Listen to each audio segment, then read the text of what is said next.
इंतजार के पहले इंतजाम करो। ओम शांति। ओम शांति। बाप दादा 13/1/1978 की अव्यक्त मुरली। बाबा कहते, कल्याणकारी, महादानी, महान वरदानी बनाने वाले दया के सागर पिता शिव बच्चों से बोले, आज बाप बच्चों को देख सदा हर्षित होते हैं। हर एक बच्चा वर्तमान समय में विश्व की सर्व आत्माओं में श्रेष्ठ है और भविष्य में भी विश्व द्वारा पूजनीय है।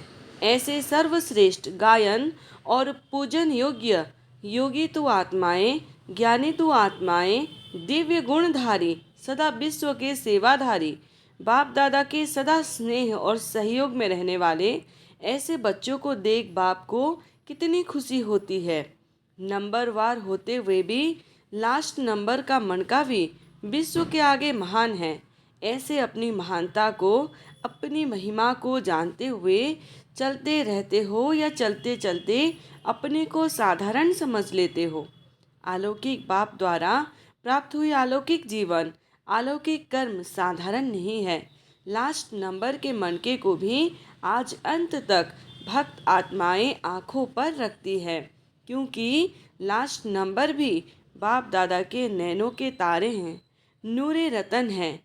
ऐसे नूरे रतन को अब तक भी नैनों पर रखा जाता है। अपने श्रेष्ठ भाग्य को जानते हुए, वर्णन करते हुए अनजान नहीं बनो। एक बार भी मन से, सच्चे दिल से अपने को बाप का बच्चा निश्चय किया, उस एक सेकंड की महिमा और प्राप्ति बहुत बड़ी है। डायरेक्ट बाप का बच्चा बनना जानते हो कितनी बड़ी लॉटरी है। एक सेकंड में नाम संस्कार शूद्र से ब्राह्मण हो जाता है। संसार बदल जाता, संस्कार बदल जाते, दृष्टि, वृत्ति, स्मृति सब बदल जाता एक सेकंड के खेल में। ऐसा श्रेष्ठ सेकंड भूल जाते हो। दुनिया वाले अब तक नहीं भूले हैं। आप आत्माएं चक्कर लगाते बदल भी गई, लेकिन दुनिया वाले नहीं भूले। अभी आप सबका भाग्य वर्णन करते इतने खुश होते हैं, समझते हैं भगवान ही मिल गया।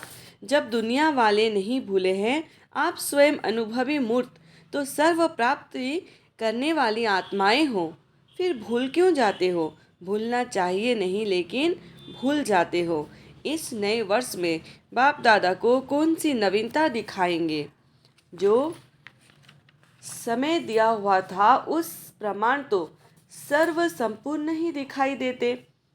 जब लक्ष्य सन 1977 का रखा तो लक्ष्य प्रमाण सर्व ब्राह्मण आत्माओं का अपना पुरुषार्थ संपन्न होना चाहिए। आप तो परिवर्तन के लिए तैयार हो ना।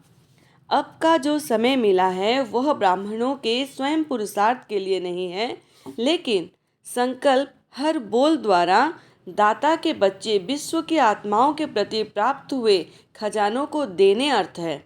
वह एक्स्ट्रा टाइम स्वयं के पुरुषार्थ प्रति नहीं, लेकिन दूसरों के प्रति समय, गुण और खजाना देने के लिए है। बाप ने जिस कार्य के लिए समय और खजाना दिया है, अगर उसके बदले स्वयं प्रति समय और संपत्ति लगाते हो तो यह भी अमानत में खयानत होती है। यह विशेष वर्ष ब्राह्मण आत्माओं के प्रति महादानी वरदानी बनने का है। जैसे आप लोग प्रोग्राम बनाते हो कि इस मास में विशेष योग का प्रोग्राम होगा, दूसरे मास में विशेष सेवा का होगा, वैसे ड्रामा प्लान अनुसार यह एक्स्ट्रा समय महादानी बनने के लिए मिला है। अब तक पुरानी भाषा, पुरानी बातें, पुरानी रीति रस्म व अच्छी रीति सब जानते हो। इस वर्ष का समय इसके लिए नहीं है। जैसे बाप के आगे स्वयं को समर्पण किया, वैसे अब अपना समय और सर्व प्राप्तियाँ, ज्ञान, गुण और शक्तियाँ विश्व की सेवा अर्थ समर्पण करो। जो संकल्प उठाता है तो चेक करो, जो संकल्प उठता है तो चेक करो कि विश्व सेवा प्रति है। ऐसे सेवा प्रति अर्पण होने से स्वयं संपन्न सहज हो जाएंगे। जैसे जब कोई सेवा का विशेष प्रोग्राम बनाते हो तो विशेष कार्य में बिजी होने के कारण स्वयं के आराम या स्वयं के प्रति सेल्वेशन देने वाली बातें या चलते चलते अन्य आत्माओं द्वारा आई हुई छोटी छोटी परीक्षाओं को अटेंशन नहीं देते हो, अवॉइड करते हो, क्योंकि सदा कार्य को सामने रखते हो और बिजी रहते हो। स्वयं प्रति समय न लगाकर सेवा में विशेष लगाते हो। ऐसे ही इस नए वर्ष में हर सेकेंड और संकल्प को सेवा प्रति समझने से, इस कार्य में बिजी रहने से परीक्षाओं को पास ऐसे करेंगे जैसे कुछ है ही नहीं।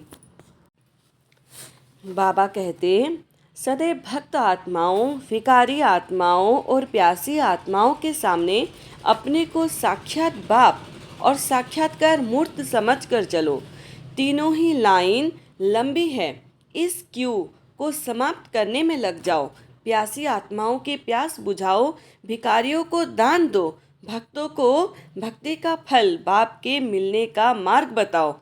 इस क्यू को संपन्न करने में बिजी रहेंगे तो स्वयं के प्रति क्यों समाप्त हो जाएगी। समय की इंतजार में नहीं रहो, लेकिन तीनों प्रकार की आत्माओं को संपन्न बनाने के इंतजाम में रहो। स्वर्ग तो 21 जन्म मिलेगा ही, लेकिन यह संगम नहीं मिलेगा। तो थक मत जाओ, सेवा में लग जाओ तो प्रत्यक्ष फल अनुभव करेंगे।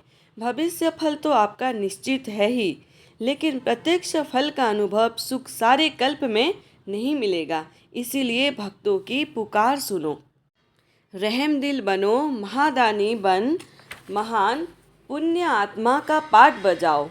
अच्छा, ऐसे बाप के फरमान बरदार, दृढ़ संकल्प और सेकंड में आज्ञाकारी बाप समान सदा विश्व के कल्याणकारी महादानी, महान वरदानी, सर्व को संपन्न करने वाले, सदा स्वयं को सेवा में तत्पर करने वाले ऐसे बाप समान बच्चों को बाप दादा का याद प्यारो नमस्ते।